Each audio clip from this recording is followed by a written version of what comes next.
Hola, hola, bienvenido a Despertar, nuestro proyecto de crecimiento y desarrollo personal. Esta semana quiero compartir contigo una reflexión que me ha gustado en el momento que se estructuró durante el diálogo con una paciente, y es una reflexión acerca de que cuando estamos pasando por determinados momentos de nuestras vidas donde determinadas creencias deben ser removidas porque ya no son funcionales, pues las experiencias que estamos viviendo en la vida van a estar acorde a ese tipo de deconstrucción que tenemos que vivir.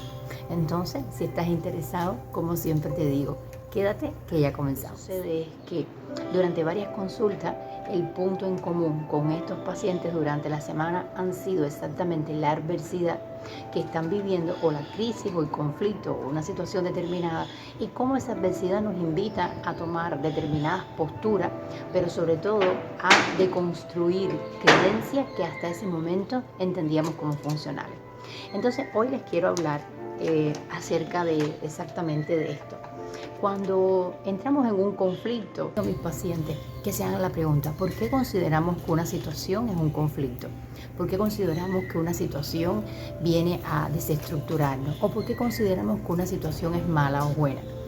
Pues lo cierto es que cuando vivimos una circunstancia, nuestra forma de ver el mundo emite un juicio. Y cuando emite un juicio, está diciendo que si esta situación es favorable o beneficiosa, obviamente vamos a creer o vamos a entender que disponemos de las habilidades para poder sobrellevar esta experiencia que es agradable. Pero sucede lo contrario: cuando de una experiencia emitimos un juicio que no es para nada agradable o que no es reconfortante, pues automáticamente el sistema de alarma de nuestro cerebro se activa, y sucede entonces que empezamos a buscar en nuestra biblioteca las herramientas para poder confrontar esta situación. Y cuando entonces nos damos cuenta que no tenemos esas herramientas, o que la que tenemos no nos es funcional, entonces empieza la alarma. Entonces emitimos el concepto de crisis, de caos, de inestabilidad emocional.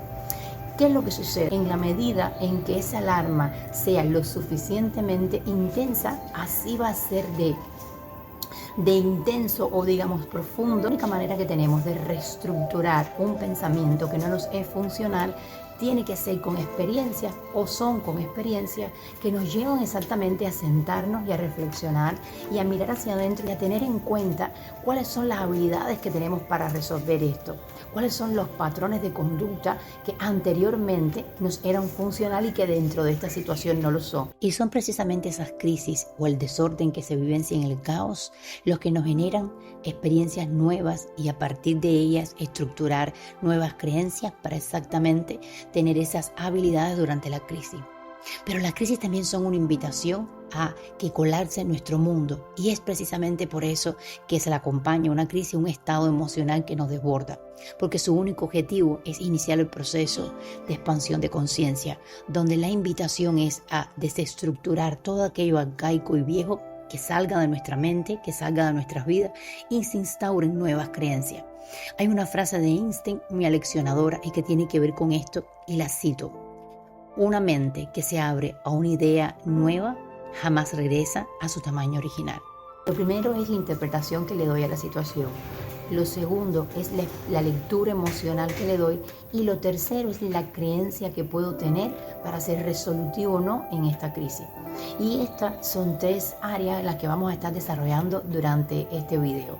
Lo primero es: digo a mis pacientes que vemos los conflictos, las situaciones o las cosas que nos pasan desde nuestro juicio personal y no como realmente son. Por eso, cuando utilizamos herramientas que benefician o que nutren la comunicación, como son la clarificación, nos ayuda exactamente a deconstruir un poco esa realidad interna creada por nuestras creencias y nos aterriza en la realidad, con el objetivo de generar una comunicación más fluida, generar una realidad o aportar una realidad a ese conflicto o a ese malestar que nos está generando determinada creencia. Es decir, el utilizar la clarificación dentro de la comunicación te ayuda obviamente a poder deconstruir o realizar una lectura real de lo que está sucediendo.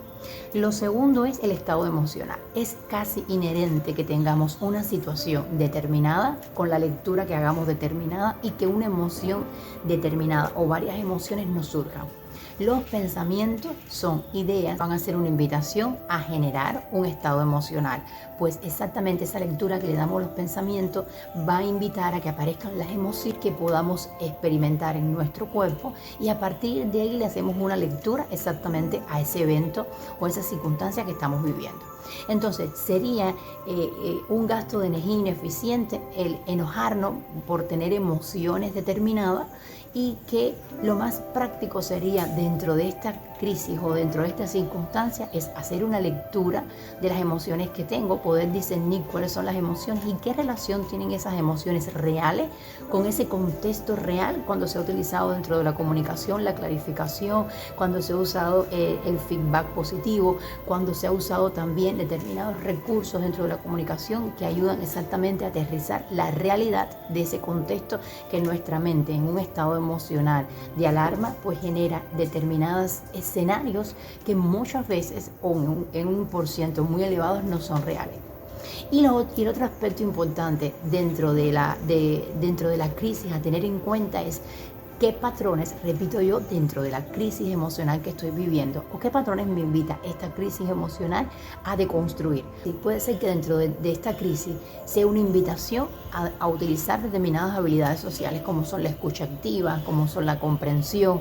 Es decir, puede ser que esta circunstancia que esté viviendo te invite a potenciar una habilidad que ya está, o bien a poner en práctica una que se nos hace difícil incorporar en nuestro día a día.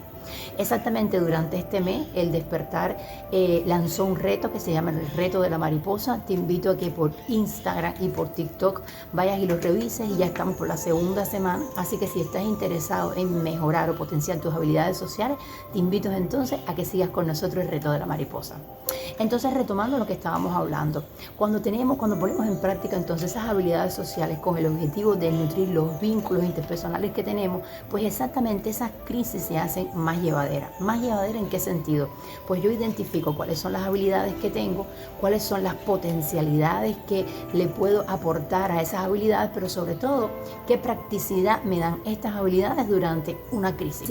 Es muy fácil creer que tenemos determinadas habilidades cuando estamos en un periodo de calma, y es precisamente la crisis o el caos lo que nos invita, ¿no?, a un autoconocimiento profundo para darnos cuenta, primero, dónde hay una herida; segundo, quizás qué tenemos que trabajar; sobre todo, qué habilidades pueden surgir o resurgir cuando trabajamos exactamente esta experiencia, esta circunstancia, este conflicto, o simplemente una decisión. La primera pregunta para hacernos es: durante una crisis o durante esta crisis actual que estoy viviendo, ¿qué habilidades he identificado que debo potenciar? La segunda pregunta: ¿cuáles son las potencialidades que han emergido durante esta crisis? Y aquí te invito a que seas lo más prolijo posible, con el objetivo de que puedas darte cuenta qué habilidades han surgido en esta crisis que ni siquiera podrías haber imaginado que estaba, o incluso cuáles se han potenciado. Y la tercera y última pregunta es: ¿qué elementos de mi experiencia emocional han potenciado que estas habilidades se hayan puesto en práctica? ¿Qué elementos de mi experiencia emocional han potenciado o han proporcionado que estas habilidades se puedan poner en práctica? Me gustaría que me dejen en comentarios las experiencias que han tenido ustedes con estas preguntas que he dejado. Entonces, como siempre les digo, tu felicidad es tu elección. Elige transitar por el caos de manera consciente, amable y resolutiva. Y como siempre te digo, elige despertar. Nos vemos.